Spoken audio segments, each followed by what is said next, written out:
RTV KGF news. Save KGF united front 100வது நாள் celebration. Cake வெட்டி கொண்டாடினார்கள். இந்த சேவ் KGF தொடங்கப்பட்ட காரணம் தங்க வயல் மக்கள் இழந்ததை மீட்க. இது தொடங்கப்பட்டது. 20 ஆண்டுகளாக மூடி வைத்திருந்த ஜிம்கானா கிரவுண்ட் இப்பொழுது இன்னும் ஒரு மாதத்தில் ரீஓபன் செய்யப்படும். இது போலவே PGML கம்பெனி ஹாஸ்பிடல் திறக்கப்பட வேண்டும். தங்க வயல் மக்களின் வீடுகளை சொந்தமாக்க வேண்டும். இது போன்ற இன்னும் அநேக காரியங்களுக்காக இந்த சேவ் KGFல் இருக்கும் அனைவரும் தங்க வயல் மக்களுக்காக தங்கள் உயிரையும் கொடுத்து போராடுவோம் என்று கூறினார்கள். சேவ் KGF தலைவர் ஜோதி பாசு மற்றும் ஜெனரல் செக்ரட்டரி தயானந்த சொர்ண பவன் கெஸ்ட் ஹவுஸில் MP மல்லேஷ் பாபு அவர்களிடம் நாங்கள் கொடுத்த கோரிக்கைகளை கேட்டு ஜிம்கானா கிரவுண்ட் ஒரு மாதத்தில் ரீஓபன் செய்வதற்காக MP சொல்லியிருக்கிறார். சேவ் KGF சார்பாக நன்றியை தெரிவித்துக் கொள்கிறோம். நாங்கள் கேட்பதும் பேசுவதும் எங்களுடைய குரல் அல்ல. இது மக்களுடைய குரல், மக்களுடைய கோரிக்கை. இந்த கோரிக்கைகளை நிறைவேற்றவில்லை என்றால் அதற்காக எப்படிப்பட்ட போராட்டத்தையும் நாங்கள் செய்வோம் என்று கூறினார். ಕಾರ್ಯಕ್ರಮವನ್ನು ನಂಬಿಕೊಂಡಿರೋ ಕಾರಣ ಇವತ್ತಿಗೆ 100 ದಿನಗಳನ್ನು ಯಶಸ್ವಿಯಾಗಿ ಸೇವ್ KGF ಕಮಿಟಿಯಿಂದ ನಡೆಸ್ಕೊಂಡು ಬರ್ತಾ ಇದ್ದೀವಿ. ಇದಕ್ಕೆ ಭಾರತದ ಸೈನಿಕ ಒಬ್ಬರು ಭಾರತಕ್ಕಾಗಿ ಯಾವ ಥರ ದುಡಿತಾನೋ ಅದೇ ಥರ ಈ KGFನ ಸೈನಿಕರು ಎಲ್ಲರೂ KGFಗಾಗಿ ದುಡಿಯೋಕೆ ನಾವು ಸಿದ್ಧ ಇದ್ದೀವಿ ಅನ್ನೋದನ್ನ ಈ ಸಂದರ್ಭದಲ್ಲಿ ಘಂಟಾಘೋಷವಾಗಿ ಹೇಳ್ತೀವಿ ಸ್ವಲ್ಪ. ಯಾಕಂದರೆ ಈ 100 ದಿನಗಳ ಕಾಲ ನಾವು ಏನು ಮಾಡಿದ್ವಿ, ಈ KGF ಜನತೆ ಮುಂದೆ ಏನು ತಗೊಂಡೋಗಿ ಇಟ್ಟಿದ್ವಿ ಸಬ್ಜೆಕ್ಟ್ಗಳ, ಅದ್ರ ಬಗ್ಗೆ ನಮ್ಮ ರೂಪಕಲಾ ಶೇಷ ಅಕ್ಕನವರು, ನಮ್ಮ ಮಲ್ಲೇಶಣ್ಣ MP ಅವರು ಇದ್ರ ಬಗ್ಗೆ ಏನೇನು ಇವ್ರು ಬರೋದಕ್ಕೆ ಮೊದಲು ನಾವು ರೆಡಿ ಆಗಬೇಕು ಅಂತ ಅವ್ರು ಸಿದ್ಧತೆ ಮಾಡ್ಕೊಳ್ತಾ ಇದ್ರು. ಆ ಪರಿಸ್ಥಿತಿಗೆ ಇವತ್ತು ಸೇವ್ ಕಮಿಟಿ ಮುಂಚೂಣಿಯಲ್ಲಿ ಹೋಗ್ತಾ ಇದೆ. ಇದಕ್ಕೆ ಉದಾಹರಣೆಗಳನ್ನು ಕೊಡಬೇಕಾದ್ರೆ ಈಗ ನಾವು ಎಲ್ಲರೂ ಹೋಗಿ ಸೇವ್ ಕಮಿಟಿಯ ಮೂಲಕ ನಮ್ಮ ಸನ್ಮಾನ್ಯ ಲೋಕಸಭೆ ಸದಸ್ಯರಾದ ಮಲ್ಲೇಶಣ್ಣವ್ರನ್ನ ಭೇಟಿ ಮಾಡಿದ್ವಿ. ಭೇಟಿ ಮಾಡೋಕ್ಕೆ ಹೋದಾಗ ಅವ್ರು ಸಿಗಲಿಲ್ಲ ನಮ್ಮ ಕೈಗೆ. ಅವ್ರ ತಾಯಿನ ಭೇಟಿ ಮಾಡಿ ಮಾತಾಡ್ಕೊಂಡು ಬಂದ ಮೇಲೆ ಅವ್ರು ನಾನೇ ಬಂದ್ಬಿಡ್ತೀನಿ KGF ಬರ್ತೀನಿ ಅಂತೇಳಿ ಅವರೇ ಬಂದಾಗ ನಮ್ಮ ಅಧ್ಯಕ್ಷರ ಒಂದು ನೇತೃತ್ವದಲ್ಲಿ ನಮ್ಮ ಸೇವ್ ಕಮಿಟಿಯ ಎಲ್ಲರೂ ಸೇರಿ ಅವರಿಗೆ KGFನ ಇತಿಹಾಸ ಮತ್ತು ಮುಂದಿನ ದಿನಗಳಲ್ಲಿ ಏನಾಗಬೇಕು, ಈಗ ಏನೇನು ಕಳ್ಕೊಂಡಿದ್ದೀವಿ ಇದ್ರ ಬಗ್ಗೆ ಎಲ್ಲ ಒಂದು ಸಮೀಕ್ಷೆ ಮುಂದೆ ಅವ್ರ ಮುಂದೆ ಇಟ್ಟಿದ್ವಿ. ಅದಕ್ಕೆ ಅವರು ಆಯಿತು ನಮ್ಮ ಕೈನಲ್ಲಿ ಆಗಿದ್ದು ಮಾಡ್ತೀವಿ ಅಂತ ಒಪ್ಪಿಗೆ ಕೊಟ್ಟವರು. ಅದೇ ರೀತಿ ನಮ್ಮ MLA ಶಾಸಕಿ ರೂಪಕಲಾ ಶಶಿಧರ್ ಅಕ್ಕನವ್ರ ಮನೆಗೆ ಹೋದಾಗ ಜಮ್ಖಾನಾ ಗ್ರೌಂಡ್ ಬಗ್ಗೆ ಸಬ್ಜೆಕ್ಟ್ ನಾವು ತಗೊಂಡೋಗಿ ಮುಂದೆ ಅವರು ಲೆಟ್ರನ್ನ ಟೈಪ್ ಮಾಡಿದ್ದೀನಿ, ತಗೊಂಡೋಗಿ ಅಲ್ಲಿ ಸಬ್ಮಿಟ್ ಮಾಡ್ತಾ ಇದ್ದೀನಿ ಅಂತ ಹೇಳ್ತಾರಂದರೆ ಈ ಸೇವ್ KGF ಕಮಿಟಿ ಎಷ್ಟು ಮುಂಚೂಣಿಯಲ್ಲಿ ಹೋಗ್ತಾ ಇದೆ ಅನ್ನೋದು ಈ KGF ಜನತೆಗೆ ಗೊತ್ತಾಗಬೇಕು. ಇದು KGF ಜನತೆ ಒಬ್ಬೊಬ್ಬರು ಮನವರಿಕೆ ಮಾಡ್ಕೋಬೇಕು.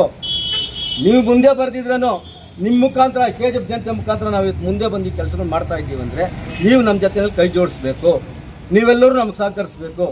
ಯಾಕೆಂದರೆ 1 ಲಕ್ಷ ಸಹಿ ಸಂಗ್ರಹಣೆ ಕಾರ್ಯಕ್ರಮವನ್ನು ಒಂದು ಇಟ್ಕೊಂಡಿದ್ವಿ. ಈಗ ನಮ್ಮ ಅಧ್ಯಕ್ಷರು ಹೇಳಿದ್ರು 5,000 ಜನರಿಗೆ ಆಲ್ರೆಡಿ ಸಹಿ ಸಂಗ್ರಹಣೆ ಆಗಿದೆ ಅಂತ. ಆದ್ದರಿಂದ ನಾನು KGF ಜನತೆಯಲ್ಲಿ ಮತ್ತೆ ಮನವಿ ಮಾಡ್ಕೊಳ್ಳೋದು, ಈ ಸಹಿ ಸಂಗ್ರಹಣೆ ಕಾರ್ಯಕ್ರಮದಲ್ಲಿ ಅಕ್ಕ ತಂಗಿಯರು, ತಾಯಂದಿರು, ಇವತ್ತೇನು ಯುವಕರಿದ್ದೀರೋ ಎಲ್ಲರೂ ಬಂದು ಒಗ್ಗೂಡಿ ಸಹಿ ಸಂಗ್ರಹಣೆ ಮಾಡೋದಕ್ಕೆ ನೀವು ಎಲ್ಲರೂ ನಮ್ಮ ಜೊತೆಯಲ್ಲಿ ಸೇರಬೇಕು ಅಂತ ಹೇಳ್ತಾ, ಈ 100 ದಿನಗಳಲ್ಲಿ ಇವತ್ತು ಇಷ್ಟೊತ್ತು ನಮ್ಮ ಅಧ್ಯಕ್ಷ ಹೇಳ್ತಾ ಇದ್ರು ನಗರಸಭೆ ಏನು ಮಾಡ್ತಾ ಇದೆ. ಫಸ್ಟ್ ನಾವು ಕೊಟ್ಟಿದ್ದೆಲ್ಲ ನಗರಸಭೆಯಲ್ಲಿ ಬಾಬಾ ಸಾಹೇಬ್ ಅಂಬೇಡ್ಕರ್ ಅವರ ಒಂದು ಪುತ್ಥಳಿ ಬಂದು ಶಿಥಿಲವಾಗಿದೆ, ಅದನ್ನು ಸರಿ ಮಾಡಬೇಕು ಅಂತ ಕೊಡ್ತೀವಿ. ಇದುವರೆಗೂ ನಗರಸಭೆಯಲ್ಲಿರೋ ಪೌರಾಯುಕ್ತನಾಗಲಿ ಅಲ್ಲಿರೋ ಅಧಿಕಾರಿಗಳಾಗಲಿ ಯಾರೂ ಇದನ್ನು ತಲೆಗೆ ಹಾಕ್ಕೊಳ್ಳಿಲ್ಲ. ಹೋದ್ರವಾಗಲಿ ನಾನು 35 ಕೌನ್ಸಿಲರ್ನ ಕೇಳ್ತೀನಿ ಸಂದರ್ಭದಲ್ಲಿ, ನೀವು ಯಾಕಪ್ಪ ಇದನ್ನು ಚಕಾರ ಎತ್ತಲಿಲ್ಲ, ಇದ್ರ ಬಗ್ಗೆ ಕೇಳಿ ಅದನ್ನ ಯಾಕೆ ನಿಮ್ಮ ದಿನ ಅವಧಿ ಮುಗಿದ ಇದೆ, 1 ತಿಂಗಳಿದೆ, ಅದರೊಳಗಾದ್ರೂ ಅದನ್ನು ಚೇಂಜ್ ಮಾಡೋದಕ್ಕೆ ಒಂದು ಅವಕಾಶ ಮಾಡಿಕೊಡಿ ನೀವೆಲ್ಲರೂ ಸೇರಿ ಅನ್ನೋದು ನನ್ನ ಮೊದಲ ಒಂದು. ಎರಡನೇದು ಬಂದೇನೆಂದರೆ ನಮ್ಮ ಬಾಬಾ ಸಾಹೇಬ್ ಅಂಬೇಡ್ಕರ್ ಅವರ ಒಂದು ಏನು ಇವತ್ತು ಈ ಪಾರ್ಕ್ ಇದೆಯೋ, ಈ ಪಾರ್ಕ್ನಲ್ಲಿ ನಾವು ಆವಾಗ ಇಲ್ಲಿ ಪಾರ್ಕ್ ಕ್ಲೀನ್ ಮಾಡಿರಲಿಲ್ಲ. ಆವಾಗ ಹೋಗಿದ್ದೆ ನಗರಸಭೆಯಲ್ಲಿ ಕೊಟ್ವಿ, ಎಲ್ಲ ಗಲೀಜಾಗಿದೆ ಇದನ್ನೆಲ್ಲ ಕ್ಲೀನ್ ಮಾಡಿ ಅಂತ. ಅದನ್ನ ನಾವು ಕ್ಲೀನ್ ಮಾಡಿದ್ರು. ಕ್ಲೀನ್ ಮಾಡಿದ್ಮೇಲೆ ಆ ಗಾರ್ಡನ್ನ ಉದ್ಯಾನವನವನ್ನು ಕ್ಲೀನ್ ಮಾಡಿ ಅಲ್ಲಿ ಗಿಡಗಳಿಟ್ಟು ಒಂದು ಥರ ಉದ್ಯಾನವನದಲ್ಲಿ ಬಾಬಾ ಸಾಹೇಬ್ ಅಂಬೇಡ್ಕರ್ ಉದ್ಯಾನ ದೊಡ್ಡದಾಗಲಿ ಅಂತಾನು ಅದನ್ನು ಕಿವಿಗೆ ಹಾಕ್ಕೊಳ್ಳಿಲ್ಲ. ಅವರು ಆಗ್ತಾರೆ ತಮ್ಮಲ್ಲಿ ಮನವಿ ಮಾಡ್ಕೊಳ್ತೀನಿ ಇನ್ನೊಂದು ಸಾರಿ, ನೀವು ಆದಷ್ಟು ಈ 1 ವಾರದೊಳಗಡೆ ಈ 15 ದಿವಸದೊಳಗೆ ಇದಕ್ಕೊಂದು ಒಳ್ಳೆಯ ಒಂದು ನಿರ್ಧಾರ ತಗೊಳ್ದಂಗೆ ಹೋದರೆ ನಗರಸಭೆ ಮುಂದೆ ಈ ಸೇವ್ ಕಮಿಟಿಯ ಮೂಲಕ ದೊಡ್ಡ ಧರಣಿ ಹೋರಾಟ ಮಾಡಬೇಕಾಗಿ ಬರೋ ಪರಿಸ್ಥಿತಿ ಬರ್ತದೆ. ದಯವಿಟ್ಟು ಅರ್ಥ ಮಾಡ್ಕೊಳ್ಳಿ. ಹೊಸದಾಗಿ ಬಂದಿದ್ದೀವಿ ಪೌರಾಯುಕ್ತರೆ, ನಿಮಗೆ ನಾನು ವಿಷಯ ತಿಳಿಸ್ತಾ ಇದ್ದೀನಿ. ಅದೇ ರೀತಿ ನಗರಸಭೆಯಲ್ಲಿ ಇವತ್ತೆಲ್ಲ ಇವರೆಲ್ಲ ಸ್ವಲ್ಪನೇ ಮಾತಾಡ್ಬಿಟ್ಬಿಟ್ರು ನಮ್ಮ ಅಧ್ಯಕ್ಷರು. ನಗರಸಭೆಯಲ್ಲಿ ಲಂಚ ಇಲ್ದಂಗೆ ಯಾವ ಕೆಲಸನೂ ಆಗೋದಿಲ್ಲ. ಇವತ್ತು ಜನರು ತುಂಬ ಕಷ್ಟಪಡ್ತಾ ಇದ್ದಾರೆ. ಆದ್ದರಿಂದ ನೀವು ಹೊಸದಾಗಿ ಬಂದಿದ್ದೀರಿ, ಅದಕ್ಕೆ ಕಡಿವಾಣ ಹಾಕಬೇಕು. ಇದನ್ನು ಮತ್ತೆ ನಿಮ್ಗೆ ಉಚ್ಚಾರಣೆ ಮಾಡಿ ಹೇಳ್ತಾ ಇದ್ದೀನಿ ನಾನು. ಆದ್ದರಿಂದ ಈ 100ನೇ ದಿನದಲ್ಲಿ ನಾವು ಏನು ಮುಂಚೂಣಿನಲ್ಲಿ ಹೋಗ್ತಾ ಇದ್ದೀವೋ, ಮುಂದಿನ ದಿನಗಳಲ್ಲೂ ಈ ಸೇವ್ ಕಮಿಟಿ ಇದೇ ಥರ ಮುಂಚೂಣಿನಲ್ಲಿ ಇರ್ತದೆ. KGF ಏನೇನು ಅನುಕೂಲಗಳು ಬೇಕೋ ಅವನ್ನೆಲ್ಲ ಮಾಡೋಕ್ಕೆ ನಾವು ಇಷ್ಟಪಡ್ತೀವಿ. ಅದೇ ರೀತಿ ನಮ್ಮ MP ಸಾಹೇಬರಿಗೆ ಮತ್ತೊಂದು ಸಾರಿ ಮನವಿ ಮಾಡ್ಕೊಳ್ತೀನಿ ನಾನು. ಈ ಸೇವ್ ಕಮಿಟಿ ಮುಖಾಂತರ ಏನು ಗೆಸ್ಟ್ ಹೌಸ್ನಲ್ಲಿ ಬಂದು ನಾವು ಮನವಿ ಕೊಟ್ಟುವೋ ಅದಕ್ಕೆ ನೀವು ಬಂದ್ರಿ. ಆದರೆ ನನಗೆ ನೀವು ವಿಷಯ ಎಷ್ಟೊತ್ತು ತಿಳಿಸಿದ್ರಿ? ಬೆಳಗ್ಗೆ 9 ಗಂಟೆಗೆ ನಿಮ್ಮ PS ನನಗೆ ಫೋನ್ ಮಾಡ್ತಾರೆ, ದಯಾನಂದ್ ಅವರೇ ಬರ್ತಾ ಇದ್ದೀವಿ, ಏನು ಮಾಡೋದು ಅಂತ. ನಾನು ಹೇಳಿದೆ, ದಯಾನಂದ್ ನೀನು ಬರ್ತೀವಿ ಅಂತ ಹೇಳಿದಾಗ ನಾನು ಒಬ್ಬ ಬಂದು ನಿನ್ನ ಪಕ್ಕದಲ್ಲಿ ನಿಂತ್ಕೊಳಕ್ಕಾಗ್ತದ ಸಾಹೇಬ್ರೆ ಹೇಳಿ? ನಾನು ನನ್ನ ಪಕ್ಷ ಸಮೇತ ಬರಬೇಕಾಗುತ್ತೆ, ಇಲ್ಲ ನಮ್ಮ ಎಲ್ಲ ಸೇವ್ ಕಮಿಟಿ ಜೊತೆಯಲ್ಲಿ ಬಂದು ನಿಮ್ಮನ್ನು ವೆಲ್ಕಮ್ ಮಾಡಿ ಊರೊಳಗಡೆ ಕರ್ಕೊಳ್ಬೇಕು ಅನ್ನೋದು ನಮ್ಮ ಆಸೆ. ಅದರಲ್ಲಿ ಸ್ವಲ್ಪ ಎಡವಟ್ಟಾಗಿದೆ. ದಯವಿಟ್ಟು ಮುಂದಿನ ದಿನಗಳಲ್ಲಿ ಅದನ್ನು ನಡೆಯೋದಂಗೆ ನೋಡ್ಕೊಳ್ಬೇಕಾಗಿರೋ ತಮ್ಮ ಮನವಿ ನನ್ನಲ್ಲಿ. ಆದ್ದರಿಂದ ಈ 100ನೇ ದಿನದಿಂದ ಮುಂದಿನ ದಿನಗಳಲ್ಲಿ ನೀವು ನಮ್ಮ ಜೊತೆಯಲ್ಲಿ KGF ಏನೇನು ಮಾಡಬೇಕು ಅದನ್ನೆಲ್ಲ ಮಾಡಿ, ಯಾವತ್ತು ಈ KGF ಅಂತ ಈ ಸೇವ್ ಕಮಿಟಿ ನಿಮ್ಮ ಜೊತೆ ಇರ್ತದೆ ಹೇಳಿ ನಾನು ಮಾತಾಡಲಾಗ್ತದೆ. ಸೇವ್ ಕಮಿಟಿ ಎಲ್ಲರಿಗೂ ಧನ್ಯವಾದ. சேவ் KGF யுனைடெட் ஃப்ரண்ட் உடைய அனைத்து நிர்வாகிகளும் ஆலோசகர்களும் ஒருங்கிணைப்பாளர்களும் இங்கே கூடியிருக்கிறீர்கள். உங்கள் அனைவருக்கும் இந்த மாலை நேர வணக்கத்தை தெரிவித்துக் கொண்டு, 100 நாள் ஒரு தேர்ந்தெடுக்கப்பட்ட அரசு எந்த திசையிலே சென்று கொண்டிருக்கிறது, அந்த அரசினுடைய நாடி துடிப்பை நிர்ணயிப்பது, ஒரு ஆட்சியாளர்களுடைய நாடி துடிப்பை நிர்ணயிப்பது 100 நாட்கள். அந்த விதத்தில் சேவ் KGF அமைப்பு என்பது ஏதோ ஒரு கூடினார்கள், ஒரு சில கருத்துக்களுக்காக ஒன்றிணைந்தார்கள், கலைந்தார்கள் என்பதை அல்ல. ஊரே அப்படிதான் நினைத்தது. ஆனால் சேவ் KGF யுனைடெட் ஃப்ரண்ட் அமைப்பு தங்கவயலிலே உண்மையாக அனைத்தும் மீண்டும் நாம் பெறுகின்ற வரையிலே, தங்கவயல் உண்மையாக பாதுகாப்பு அடைகின்ற வரையிலே சேவ் KGF உயிரோட்டத்தோடு இருக்கும். இது நிலையானது, என்றும் இருக்கும் என்பதை உறுதி செய்கின்ற வரையிலே இன்றைக்கு இந்த சேவ் KGF யுனைடெட் ஃப்ரண்டினுடைய 100வது நாளை இன்றைக்கு நாம் அனுசரித்துக் கொண்டிருக்கிறோம். இந்த 100 நாளில் நாம் செய்த வேலைகளை நாம் கட்டாயமாக இன்றைக்கு ஒரு நிமிடம் நாம் திரும்பி பார்க்க வேண்டும். தங்கவயலிலே 26 நாட்கள் நடந்த அந்த வீரம் செறிந்த நான் பர்மனன்ட் ஒர்க்கர்ஸ்னுடைய போராட்டம் தான் மீண்டும் தங்கவயலிலே போராட வேண்டும், தட்டி கேட்க வேண்டும். இன்னி இப்படி இருந்தால், தூங்கி கொண்டிருந்தால் ஆகாது என்பதற்கு ஒரு உதாரணமாக அமைந்தது அந்த போன வருடம் நவம்பர் மாதத்திலே நடந்த ஆண்டு நவம்பரில் நடந்த அந்த போராட்டம். அதைத் தொடர்ந்து தங்கவயலிலே அந்த போராட்டம் சீர்குலைந்த பிறகு ஒருங்கிணைந்த ஒரு சக்திகள் இல்லை என்று சொன்னால் தங்கவயலிலே ஆட்சியாளர்கள் நம்மை தூக்கி எறிந்து விடுவார்கள் என்கின்ற அந்த நோக்கத்துக்காக தான் இந்த சேவ் KGF யுனைடெட் ஃப்ரண்ட் அமைப்பை நாம் உருவாக்கணும். இதில் எல்லா அரசியல் கட்சியும் நாம் ஒருங்கிணைத்தோம், எல்லா அமைப்புகளையும் இன்னைக்கு ஒருங்கிணைத்தோம். ஆட்சியாளர்கள் இது ஒரு நாள் அடுத்த கூட்டம் நடக்காது என்று சொன்னார்கள், அடுத்து யாரும் வரமாட்டார்கள் என்று சொன்னார்கள். இந்த நேரத்திலே மரியாதைக்குரிய ஐயா V. சங்கர் அவர்களை நாம் நினைவு கூற வேண்டும். அதே போன்று இன்றைக்கு மோகன் கிருஷ்ணா அவர்கள் இந்த கூட்டத்தில் இல்லை என்று சொன்னாலும் அவருடைய அந்த ஆதரவு, அன்றைக்கு அவர் நம்மளோடு இணைந்து பயணித்த அந்த உதாரணங்களை இன்றைக்கு நாம் மறந்துவிடக்கூடாது. அதே நேரத்திலே காங்கிரஸ் கட்சியிலிருந்து பலர் வந்தார்கள், CPM கட்சியிலிருந்தும் கூட பலர் வந்தார்கள். ஆனால் இது போகின்ற திசை வேறு விதமாக, நாம் எதுவும் பண்ண முடியாது என்கின்ற ஒரு சூழ்நிலையிலே இன்றைக்கு அவரவர்கள் ஒதுங்கினார்கள். ஆனால் இன்றைக்கு நினைக்கிறார்கள் சேவ் KGF அமைப்பிலே நாம் இருக்க வேண்டும், சேவ் KGF யுனைடெட் அமைப்பிலே நமக்கு அதிகாரம் கிடைக்குமா, இதை வைத்துக்கொண்டு நாம் போகலாமா என்கின்ற ஒரு சூழ்நிலையெல்லாம் இன்றைக்கு அனைவரும் நினைக்கிறார்கள். இன்னைக்கு முக்கியமாக நாம் சொல்லணும்னு சொன்னா, முதல்ல நாம் எடுத்த ஸ்டெப்பு நகர சபைக்கு போய் அங்க வெண்கலை சிலையா பாபா சாஹேப் அம்பேத்கர் அவர்களுடைய உருவ சிலையை மாற்றி அமைக்க வேண்டும், அது உடைகின்ற நிலையிலே இருக்கிறது என்ற முதல் கோரிக்கையை நாம வச்சோம். இன்னைக்கு பாழடைந்து சீரடைந்து கிடக்கிற இந்த தொகுதியினுடைய முக்கிய சாலையில் இருக்கக்கூடிய பாபா சாஹேப் அம்பேத்கர் அவர்களுடைய இந்த பூங்கா நகரசபை நிர்வாகத்தின் கீழ் வருகிறது. இதை ஏன் நீங்கள் சீர்படுத்தி இன்றைக்கு மக்கள் பயன்பாட்டுக்கு விடக்கூடாது என்கின்ற மனுவை தான் நாம் முதலிலே கொடுத்தோம். ஆனால் இன்று வரை அதற்கான எந்த விதமான வேலைப்பாடுகளோ அதற்கான பதிலோ இன்றைக்கு அவர்கள் செய்யவில்லை. அதற்கான சூழ்நிலைகளை அவர்களும் சந்திப்பார்கள் என்பதை கூட இந்த நேரத்திலே நான் சொல்லுகின்றேன். சேவ் கேஜிஎஃப் யுனைடெட் ஃப்ரண்ட் அடுத்த கட்டமாக இழந்ததை மீட்போம் என்பதுதான் நம்மளுடைய முக்கியமான அடையாளம். அப்போ அந்த இழந்ததை மீட்போம் அப்படின்னும் போது ஜிம்கானா மைதானம் இன்னைக்கு இந்திய நாடே போற்றி பேசப்பட்ட ஒரு மைதானம். விளையாட்டுத் துறையிலே தங்கவயலை உலகத்திற்கு அடையாளம் காட்டிய ஒரு மைதானம். தங்கவயல் இளைஞர்கள் அதனால் ஈர்க்கப்பட்டு விளையாட்டுத் துறையிலே தன்னை ஈடுபடுத்திக் கொண்டு ஒரு சிறந்த சமுதாயத்தை காக்கின்றவர்களாக உருவாக்கப்பட்ட ஒரு நிலை. ஸ்போர்ட்ஸ் கோட்டாவில் இன்னைக்கு பெமலா இருக்கலாம், ரயில்வேவா இருக்கலாம், இன்னைக்கு பெங்களூர்ல இருக்கலாம், எல்லா துறைகளிலும் பொதுத்துறை நிறுவனங்களை வேலை வாய்ப்பு பெற்ற ஒரு மைதானம். அப்படிப்பட்ட ஒரு மைதானம் மீண்டும் இளைஞர்கள் அந்த நிலையிலே வர வேண்டும். தங்கவயல் மீண்டும் அதே நிலையை திரும்பப்பட வேண்டும். விளையாட்டுத் துறையிலே மீண்டும் தங்கவயல் பேசப்பட வேண்டும் என்கின்ற நோக்கத்திற்காக நாம பிஜிஎம்எல் நிர்வாகத்தை சந்தித்தோம். பிஜிஎம்எல் நிர்வாகம் யாரையும் உள்ளே விடுவதில்லை. ஆனால் சேவ் கேஜிஎஃப் அமைப்பை திறந்து கதவுகளை திறந்து நீங்கள் உள்ளே வரலாம் என்று கூறினார்கள். அனைவரும் உள்ளே செல்கிறீர்கள், அந்த மனுவை கொடுக்கிறீர்கள், அந்த மனுவை நாம் விளக்குகின்றோம். இந்திய நாடாளுமன்றத்தையே உலுக்கியது அந்த தொலைக்காட்சியினுடைய அந்த ரெப்ரசன்டேஷன் நாம பண்ணமே, அதுதான் இன்னைக்கு ஆட்சியாளர்களை சிந்திக்க வைத்தது. இன்னைக்கு அந்த வேலையை சிஎஸ்ஓக்கு நாம என்னைக்குமே நன்றி கடன் பட்டிருக்கிறோம். உடனடியாக அவங்க மத்திய அரசுக்கு அனுப்பப்பட்டது. இன்றைக்கு மத்திய அரசில் அதை தொடர்ந்து இந்த மாவட்டத்தினுடைய எம்பி மல்லேஷ் பாபு அவர்கள் அவர் வந்து இப்போ சொன்னதை செய்கிறார். எதை ஒத்துக்கொண்டாரோ அதற்கு அவர் மதித்து அதன் வேலையை செய்கிறார் என்பதற்கு உதாரணமாக அவர் நடந்து கொண்டார் என்பது நேற்று அவர் தங்கவயலிலே வந்து நடத்தி காட்டிய அந்த உதாரணம் தான்.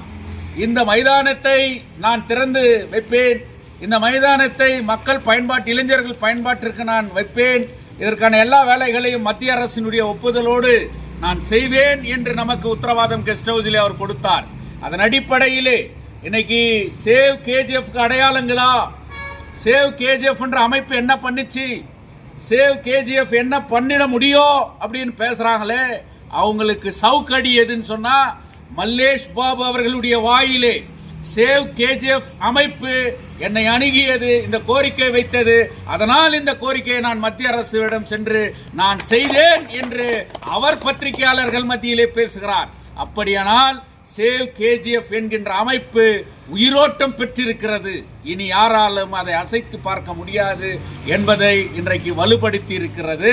அதன் அடிப்படையிலே 100 ஆண்டில் என்ன செய்தோம் என்றால் இழந்ததை மீட்போம் என்கின்ற நமது அடையாளமான முதல் கோரிக்கை ஜிம்கானா மைதானம் இன்றைக்கு திறக்கப்படும், அது புனரமைக்கப்படும். அதற்கான வேலைகள் நடந்து கொண்டிருக்கிறார்களே, இதுதான் எதிர்க்கட்சியான மக்கள் நோக்கத்தை கொண்ட மக்களுக்காக இருக்கக்கூடிய குரல் கொடுக்கக்கூடிய ஒரு இயக்கத்தினுடைய வேலை என்பதை யாரும் மறந்துவிட முடியாது. அதே நேரத்தில் இன்னைக்கு நாம கையெழுத்து இயக்கத்தை இன்னைக்கு கொண்டு வந்திருக்கிறோம். கையெழுத்து இயக்கம் பண்ணிட முடியுமா அப்படின்னு சொல்லிட்டு இன்னைக்கு பேசப்பட்டது.